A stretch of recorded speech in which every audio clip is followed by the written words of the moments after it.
Audio Jungle.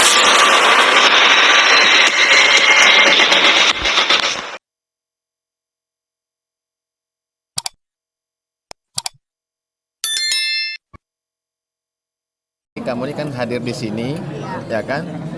Yang notabene di sini adalah komunitas pesantren. Sedangkan Kamonik sendiri beragama lain gitulah. Kira-kira apa sih yang melatar belakangi pemikirannya Kamonik untuk datang ke sini gitu? Pertama, saya sudah pernah diundang tahun 2016. Tapi waktu itu saya nggak datang. Waktu itu katanya ada acara Maulid ya. Iya. Biasanya ya. Yang Hari besar kita. Islam tuh ada Maulid, Iya. Idul Nah, Adha, waktu itu Idul saya nggak Fitri. datang. Nah, sekarang diundang lagi. Ya masa nggak datang gitu loh. Oh gitu ya. Akhirnya saya putuskan oke saya datang. Oh gitu ya. Kamonik sendiri selama ini kegiatannya di mana? Di apa gitu?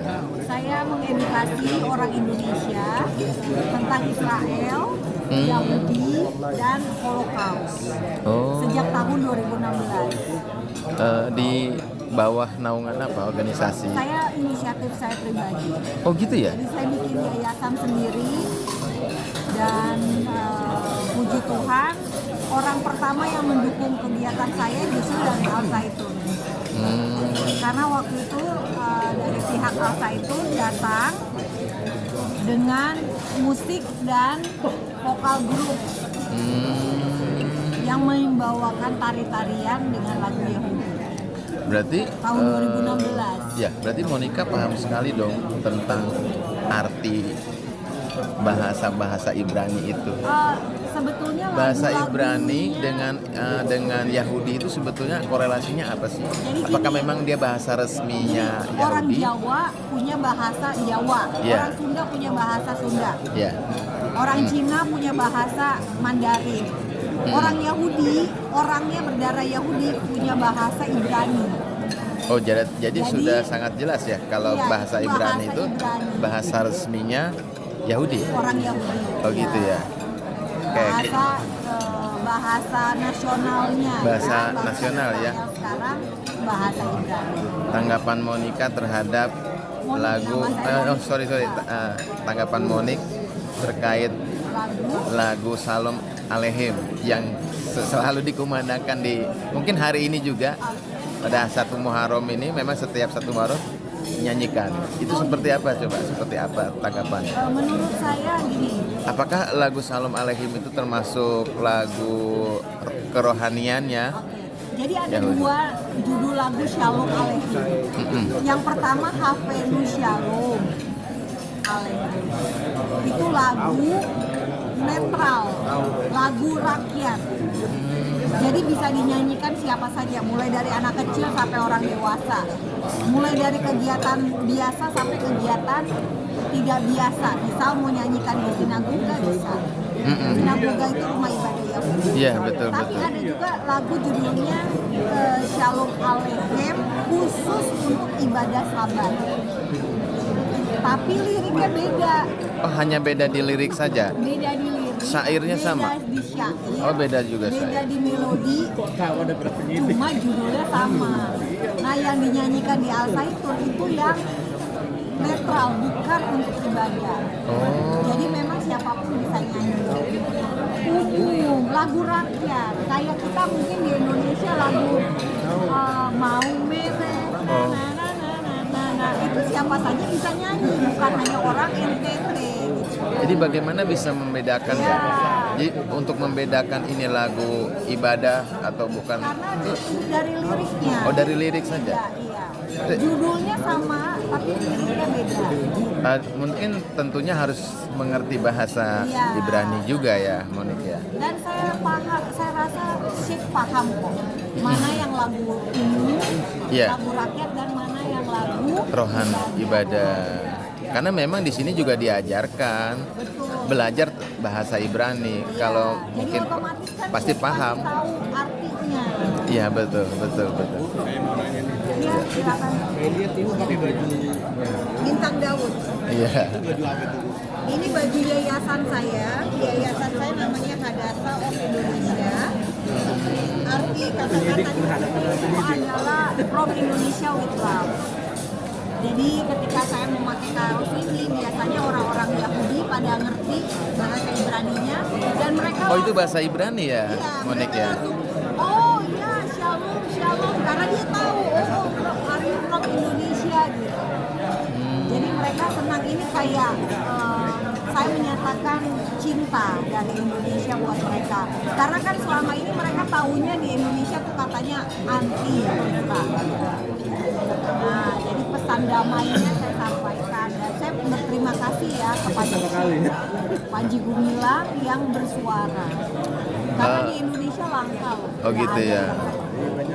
Ada berapa tempat Monik yang menurut Monik itu orang-orang yang respect terhadap Israel selain di Kalau Al Zaitun? Indonesia? Iya, di Indonesia. Kalau di Indonesia mungkin yang menyatakan secara terbuka adalah Al Zaitun saja. Oh, sampai saat ini Al Zaitun Iya. saja. Untuk Monik Karena sendiri, itu makanya saya ada di sini juga menunjukkan saya menghargai Al Zaitun. Dan selama ini saya kemarin ya, ketika Al Zaitun dicibir, dikecam, saya justru bikin video. Saya menyatakan saya mendukung dan saya menghimbau untuk para santri untuk bangga. gitu ya. Kenapa? Karena mereka ini kan calon pemimpin bangsa. Mereka ini adalah calon pemimpin di masa depan. Dan mereka sudah diajak toleransi, mereka diajarkan perdamaian. Kan ini hal yang penting. Monik sendiri kelahiran mana asli? Saya orang Manado, saya orang Indonesia. Tapi saya sebagai umat Kristen, Oh, Alkitab asli saya agama tiap- resminya Kristen ya. iya, saya tiap hari kan baca tentang Alkitab, isinya nggak jauh-jauh dari Israel. Begitu. Karena memang dari sana juga ya asalnya ya. Kan akar kekristenan dari Akarnya Yahudi. kan dari Yahudi Itu ya. ibaratnya agama Nenek moyang kan. iya, agama Orang tua. Abraham, Ishak dan Abraham. Yakub. Nah, kita tuh yang bangsa-bangsa ini hanya ditempelkan. Ya. Begitu ya. Roma 11 mengatakan kita ini ditempelkan cabang zaitun ya, ditempelkan ke cabang zaitun asli. Ketika- Zaitun itu adalah lambang Israel, Za- simbol pohonnya Israel. Oh, zaitun itu. Oh, gitu ya justru ya. Dan Padahal di zaitun situ itu ada juga. selalu lambangnya damai, makanya simbol negara Israel itu menorah dan daun zaitun. Gitu Karena ya. zaitun lambang damai.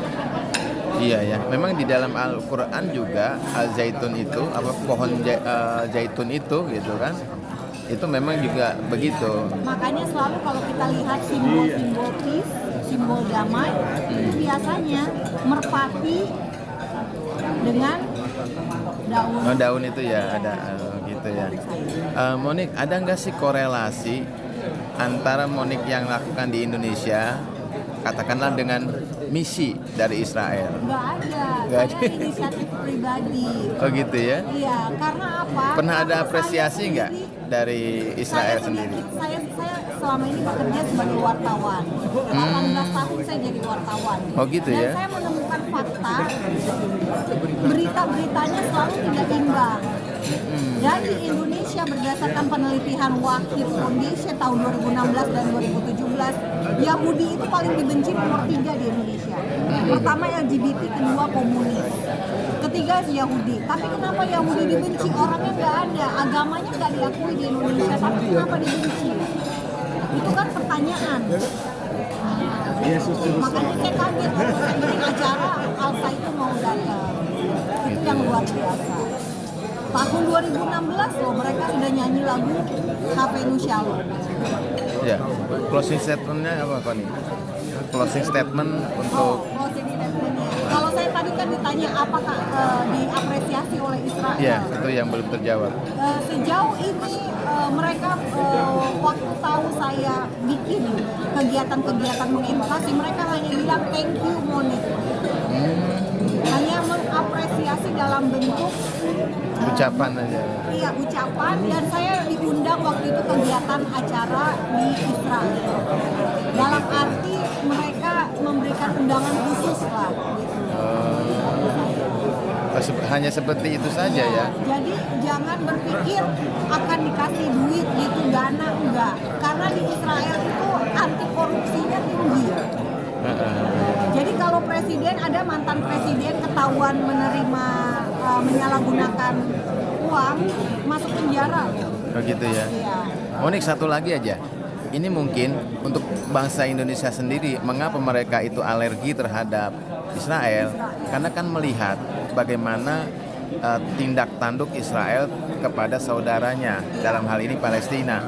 Yang Monik ketahui sebenarnya sebenarnya fakta, iya, ya. sebenarnya Jadi apa gini, gitu? Yang Israel lawan itu adalah kelompok teror, bukan orang Palestina. Kelompok teror, sama kayak kita di Indonesia ada Densus melawan teroris. Nah, kenapa bisa kita sebutnya kelompok teror? Karena memang mereka melakukan cara-cara kekerasan. Bapak tahu nggak, di Israel itu ada 1,8 juta orang Arab yang memilih menjadi warga negara Israel.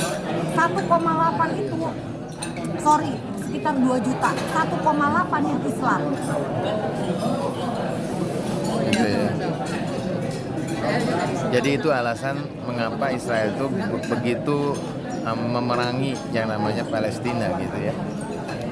Bukan memerangi, jadi Israel itu melawan kelompok teror.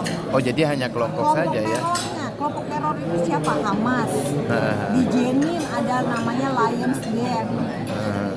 Nah, ini kelompok yang menggunakan cara kekerasan, dan termasuk mereka menggunakan anak-anak untuk dijadikan teroris.